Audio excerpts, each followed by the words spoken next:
உண்மையா சொல்றேன் சரோ. காலையில இங்க நடந்த விஷயம் மனசுக்கு ரொம்ப சங்கடமா இருக்கு. ஏன் தான் நம்ம வீட்டுல மட்டும் இப்படி எல்லாம் நடக்குதோ? நம்ம வீட்ல மட்டும் இப்படி எல்லாம் நடக்கலைங்க. மத்தவங்க வீட்லயும் இப்படி எல்லாம் நடக்கும். ஆனா அங்க பிரச்சனை வந்தா தப்பு எல்லார் மேலயும் இருக்கும். ஒரே ஒரு ஆள் தான் காரணம்னு இருக்காது. அதையும் மீறி இருந்தாலும் மத்தவங்க எல்லாம் பார்த்துட்டு சும்மா இருக்க மாட்டாங்க. சரோ, உண்மையாவே நம்ம வீட்டுல நடக்கிற பிரச்சனையை பத்தி நான் பேசிட்டு இருக்கேன். ஆனா நீ எங்க அம்மாவை மனசுல வச்சுட்டு பேசிட்டு இருக்க. அவங்க மேல தப்பு இல்லைன்னு நான் சொல்லல. ஆனா இப்ப பாரு, யாரோ பண்ண தப்புக்கு நம்ம கடந்து நொந்துக்க வேண்டியிருக்கு. சரி விடுங்க. நானா இந்த பேச்சை எடுத்தேன்? நீங்களாவே ஏதாவது ஆரம்பிச்சுட்டு. அப்போ உன்கிட்ட நான் பேசவே கூடாதா? சரோ, உண்மையாவே சொல்றேன், என் மனசுல ரொம்ப சங்கடம் இருக்கு. உன்கிட்ட பேசக்கூட எனக்கு தயக்கமா இருக்கு. ஆனா அதையும் மீறி மனசுல இருக்கிற வேதனைகளை உன்கிட்ட பகிர்ந்துக்கிற மாதிரி பேசக்கூடாதா? யோசிச்சு பாரு சரோ, நமக்கு கல்யாணம் நடந்து 2 வருஷத்துக்கு மேல ஆகுது.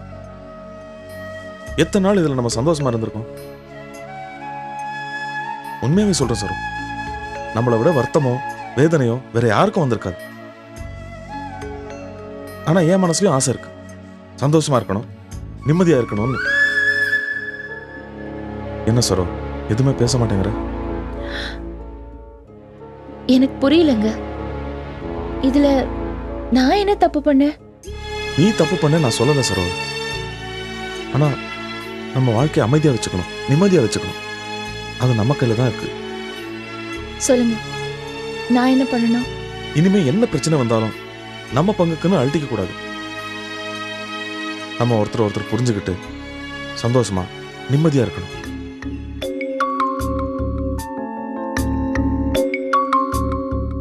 புரியுதுங்க.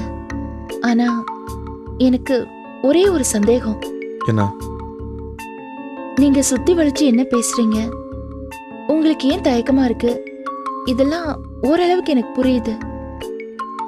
நேத்து ரமேஷோட அம்மா வந்து போனதுல உங்க அம்மா மேல எப்படி கொஞ்சம் கூட தப்பு இல்லைன்னு சொன்னீங்களோ, அதே மாதிரி இன்னைக்கு எங்க அப்பா வந்ததுல அவர் மேல இருக்கிற நியாயம் உங்களுக்கு ஓரளவுக்கு புரிஞ்சிருக்கு. சரிதானே? அதுக்காக நீங்க ஒண்ணும் செய்ய முடியாது. ஆனா அதுக்கான வருத்தம் உங்களுக்கு இருக்கு. அது போதுங்க. வீணா என்ன சமாதானப்படுத்துறதுக்காக நீங்க உங்களை கஷ்டப்படுத்திக்க வேண்டாம். இல்ல சரோ, நான் என்ன சொல்ல வரேன்னா- வேண்டாங்க, விட்டுடுங்க. வேண்டாம். நீங்க உங்க பேச்சுல ரொம்ப சௌகரியமா பிரச்சனை வந்தா அதுக்கு எல்லாரும் காரணம்னு சொல்லிட்டீங்க. ஒரு பேச்சுக்காக நடந்த பிரச்சனையில எங்க அப்பாவும் காரணமா இருந்தாருன்னு வச்சுக்கிட்டாலும், வீட்டுக்கு வந்தவரை வீட்டுக்குள்ள கால் கூட வைக்க கூடாது போங்கன்னு சொல்ற அளவுக்கு என் அப்பா என்ன கொடூரத்தை செஞ்சாரு.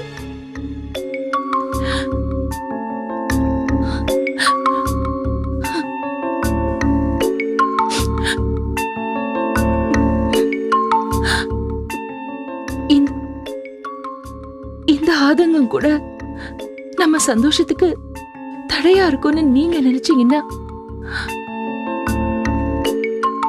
கடைசியா இதை இழக்கிறதுக்கு கூட நான் தயாரா இருக்கேன்.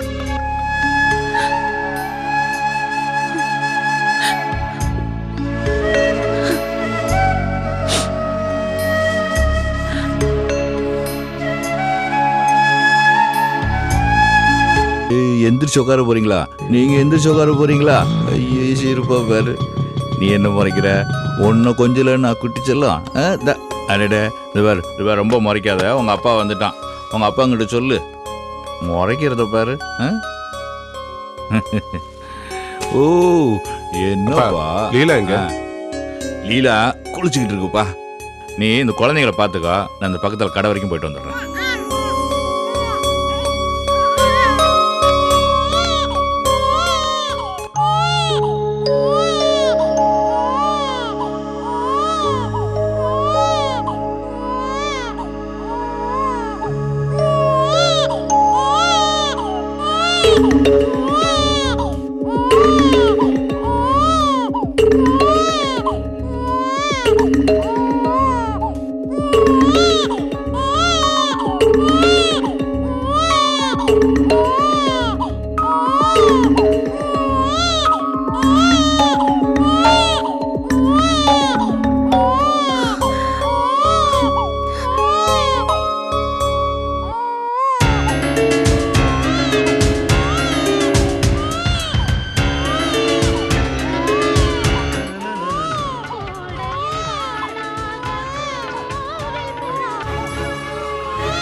லீலா கொஞ்சம் இரு.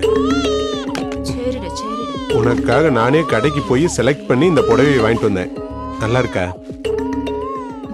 நான் எது தெரியுமா இதை வாங்கிட்டு வந்தேன்? உனக்கு தெரியல? நானே சொல்றேனே. நேற்று நான் உங்ககிட்ட பேசிட்டு போனதுக்கு அப்புறம் யோசிச்சு பார்த்தேன். இனிமேல் உங்ககிட்ட நல்லபடியா நடந்துக்கணும், சண்டையெல்லாம் போடக்கூடாதுன்னு முடிவு பண்ணிட்டேன். உன் முகத்துல தன்னால ஒரு சந்தோஷம் வரணும்னு தான் அந்த புடவையை நான் வாங்கிட்டு வந்தேன். என்ன லீலா, பழைய மாதிரியே மூஞ்ச உருன்னு வச்சிட்டு இருக்க? உன் முகத்துல கொஞ்சம் கூட சந்தோஷத்தையே காணுமே. கட்டின புருஷன் நான் உனக்கு புடவை வாங்கிட்டு வந்திருக்கேன், உனக்கு சந்தோஷமா வரலையா? புடவை வாங்கி கொடுத்தும் சந்தோஷப்படாத ஒரே பொண்டாட்டி நீ ஒருத்தியா தான் இருக்கணும். புருஷன் புடவை வாங்கி கொடுத்தா சந்தோஷமா தான் இருக்கும். ஆனா இதுக்கு புடவை மட்டும் காரணம் இல்லையே. புதுசா ஒரு வியாக்கியானத்தை ரெடி பண்ணிட்டியா?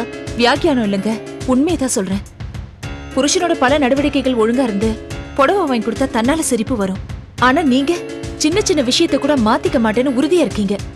ஸ்விட்ச போட்டா லைட் எரியற மாதிரி நீங்க புடவை வாங்கி கொடுத்த உடனே சிரிக்கணும்னு நினைச்சா எப்படி? தலை சுத்துது. என்னத்த சொல்ல வர? இதுக்கு முன்னாடி நீங்க பண்ணதை கவனிச்சுட்டு தாங்க இருந்தேன். குழந்தைகிட்ட குனிஞ்சிங்க. என் புருஷன் என் பிள்ளைங்களை தூக்கி கொஞ்சம் போறாரு, ஆசைய முத்தம் கொடுக்க போறாருன்னு ஒரு நிமிஷம், ஒரே ஒரு நிமிஷங்க நான் அப்படியே சந்தோஷத்துல முழுகிட்டேங்க. ஆனா நீங்க டிவி ரிமோட்டை தேடி கண்டுபிடிச்சு டிவி பார்க்க ஆரம்பிச்சிட்டீங்க. நான் வந்த உடனே புடவையை நீட்டீங்க. ஏங்க, பச்சை குழந்தை பக்கத்துல இருக்கும்போது அதுக்கு சிரிப்பு காட்டணும், விளையாட்டு பண்ணணும், அழுகை நிறுத்தணும், இப்படி எல்லாம் பண்ணணும்னு உங்களுக்கு தோணவே இல்லையா? ஏங்க ஏங்க இப்படி குழந்தைங்க கிட்ட பாரமுகம் பண்றீங்க? ஆரம்பிச்சிட்டியா? புதுசா ஒரு கதை சொல்ல ஆரம்பிச்சிட்டியா? நான் உண்மையை தானே சொல்றேன். கொஞ்சம் வாயை மூடுறியா? இப்படி ஏதாவது ஒரு விஷயத்தை கிளறி பெருசுப்படுத்தி என் மேல தப்பு கண்டுபிடிக்கிறது, இந்த மாதிரி பண்றதுனாலதான் உங்ககிட்ட எப்படி நடந்துக்கிறதுன்னு எனக்கு தெரிய மாட்டேங்குது. இதுங்க நம்ம குழந்தைங்க. கொஞ்சம் பேசாம இரு. குழந்தைய பத்தி ஏதாவது ஒரு விஷயம் சொல்லணும்னா கொஞ்ச நேரத்துக்கு அப்புறம் சொல்லலாம்ல. இப்பதான் நான் எல்லாத்தையும் மறந்து சந்தோஷமா இந்த புடவையை வாங்கிட்டு வந்திருக்கேன். எந்த நேரத்துல எது பேசணும்னு தெரியாம ஏன் இப்படி டார்ச்சர் பண்ற? தண்டத்துக்கு இது வேற. ச்சே.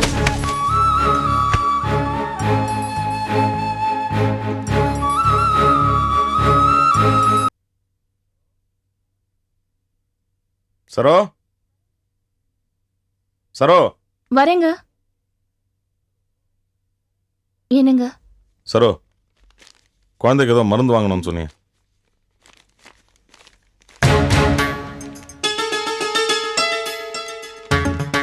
மாணிக்கம், எனக்கும் கொஞ்சம் பணம் வேணும். நிர்மலா குழந்தைக்கு மருந்து வாங்கணும். நிர்மலா குழந்தைக்கு மருந்து வாங்கணும்னா என்கிட்ட சொல்லக்கூடாதா? நான் வாங்க மாட்டேனா? அது அவளா கேட்கலப்பா, நானா தான் கேட்குறேன். உன் பொண்டாட்டிக்கு தான் குழந்தைக்கு மருந்து வாங்கணும்னு சொல்ல தெரியுது.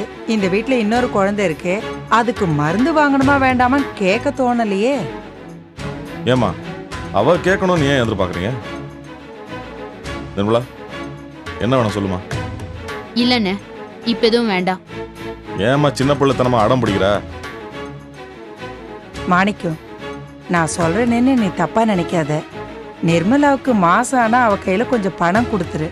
அவகிட்ட இருந்தா யார்கிட்டயும் பணத்தை எதிர்பார்க்க வேண்டாமே. என்னம்மா இப்படி எல்லாம் பேசுறீங்க? இப்ப என்ன நடந்துச்சு? நிர்மலா என்ன வேத்து மனுஷியா? எதிர்பார்க்கறா அது இதுன்னு பேசுறீங்க?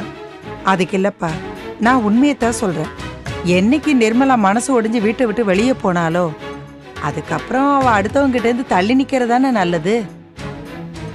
என்னம்மா இது எப்போ நடந்து முடிஞ்சதெல்லாம் பேசுறீங்க? நிர்மலா, அம்மா அவங்களாவே பேசுறாங்களா இல்ல நீ வருத்தப்படுறத பார்த்துட்டு பேசுறாங்களான்னு எனக்கு தெரியல. ஆனா ஒண்ணு, எக்காரணத்தை கொண்டு இந்த வீட்டுல உன்னையே நீ பிரிச்செல்லாம் பேசாத.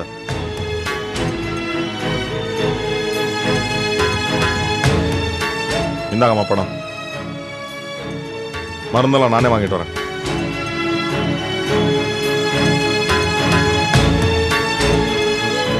நிர்மலா, நான் கடை வரைக்கும் கொஞ்சம் போயிட்டு வந்துடுறேன். சரிம்மா.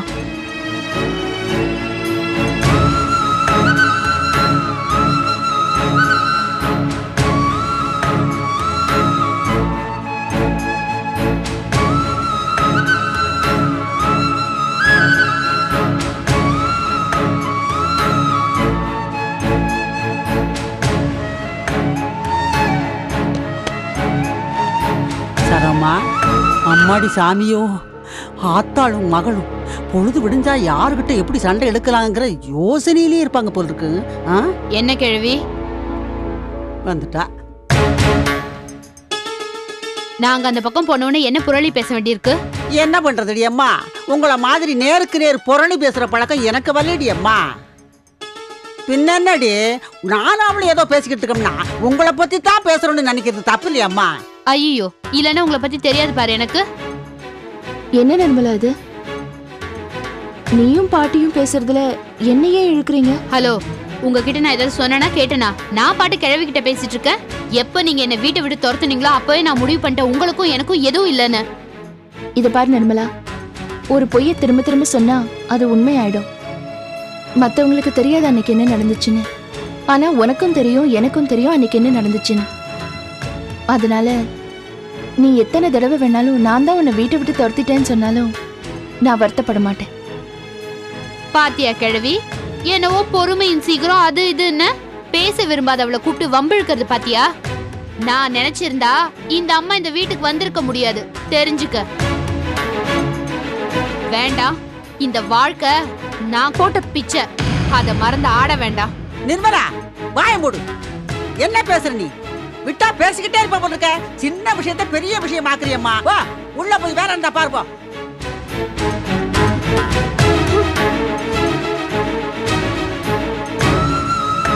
சரோமா, அது கிடக்கு லூசு. அது பேசுறத பத்தி ஏன் அழுகுற? பாத்தீங்களா பாட்டி, எப்படி எல்லாம் பேசுறான்னு பாத்தீங்களா? நான் இந்த வீட்டுல இருக்கிறது அவ போட்ட பிச்சையா? இப்படி எல்லாம் பேசுறான், எனக்கு ஒண்ணுமே புரியல. அம்மாவும் தங்கச்சியும் வீம்புக்கு பேசி வருத்தப்படுறாங்கன்னு தெரிஞ்சிருந்தும் கூட அவர் அவங்க கிட்ட எவ்வளவு சமாதானமா பேசுறாரு. அதே மாதிரி அவர் என் மேல கொஞ்சமாவது அக்கறை காட்டியிருந்தா இவ இப்படி எல்லாம் பேசுவாளா? சரோமா, இத பத்தி நினைச்சு நீ வருத்தப்படாத. உன் புருஷனுக்கு எல்லா விஷயமும் தெரியும். இந்த பார், உன்னை பத்தியும் தெரியும், அவங்கள பத்தியும் தெரியும். அவன் ஒரு பாசங்கிற கட்டுப்பாட்டுல ஏதோ சில தப்புகளை பண்ணிட்டான், அவ்வளவுதான். இந்த பார், கொஞ்ச நாள் பொறு, அவனே தானா புரிஞ்சுக்குவான். அப்போ பாரு இவளுக்கு போட போற பாட்ட. நீ எதுக்குமா அழுகுற? கிடக்குது விடுமா. அவளுக்கு வாய் இருக்குன்னு எதை வேணாலும் பேசுவாளுங்க, வேலையத்தவளுங்க. மூளை இருந்தா அப்படி பேசுவாளுங்களா? நீ அழாத, இதை நினைச்சு அழாத. அழாதம்மா, அழாத கண்ணு. தைரியமா இருக்கண்ணு, அழாத.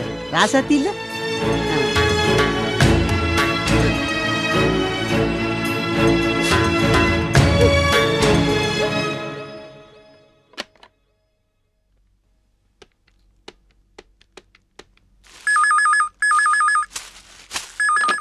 ஹலோ ஹலோ, நான் மாணிக்கம் பேசுகிறேன் போஸ். ஹலோ சகல, என்ன திடீர்னு எனக்கு ஃபோன் பண்ணுறீங்க? சந்தோஷமாகவும் இருக்கு, ஆச்சரியமாகவும் இருக்கு. அப்படி இல்லை, ரொம்ப முன்னாடியே நான் ஃபோன் பண்ணியிருக்கணும். எதை பற்றி சொல்கிறீங்க? இல்லை, நீங்கள் நிர்மலாவை பார்த்துட்டு வந்து என்கிட்ட சொல்லலைன்னா இந்நேரம் வீட்டில் பெரிய பிரச்சனையே நடந்திருக்கும். அநேகமாக யாருக்காவது பைத்தியம் கூட பிடிச்சிருக்கலாம். என்ன சொல்கிறீங்க சகல? இல்லை போஸ், சீரியஸாக தான் சொல்கிறேன். நிலைமை அந்த மாதிரி தான் இருந்துச்சு. ஆமாம் சகல, நானும் அந்த இடத்த நிர்மலா பார்த்தோன்னே கையும் ஓடல காலும் ஓடல, பதறி போயிட்டேன். அதுக்காக நன்றி சொல்கிறதுக்காக மட்டும் உங்களுக்கு ஃபோன் பண்ணுறது கொஞ்சம் தயக்கமாக இருந்துச்சு. அதான் இவ்வளோ நாள் ஃபோன் பண்ணல. சகல, நீங்கள் இப்போ எனக்கு ஃபோன் பண்ணி வைத்தீங்களா? அதுவே மனசுக்கு சந்தோஷமாக இருக்குது. அதே நீங்கள் ஃபோன் பண்ணாமல் இருந்தாலும் அவனும் வருத்தப்பட்டிருக்க மாட்டேன். மனசில் நிறைய உறுத்தல் இருக்கு போஸ். சமீபமாக நடந்த விஷயங்களில் மாமாவை வேற ரொம்ப நோகடிச்சிட்டேன். இதுக்கு முன்னாடி எத்தனையோ பிரச்சனைகள் வந்திருக்கு. ஆனால் மாமாவை இவ்வளோ தூரத்துக்கு நான் வேதனைப்படுத்தினதே கிடையாது. அதை நினைக்கிறப்போ மனசுக்கு ரொம்ப கஷ்டமாக இருக்கு. அதுக்காக என்ன பண்ணணும்னு கூட எனக்கு தெரியல. சகல, நீங்கள் ஒன்றும் பண்ண வேணாம், அமைதியாக இருங்க.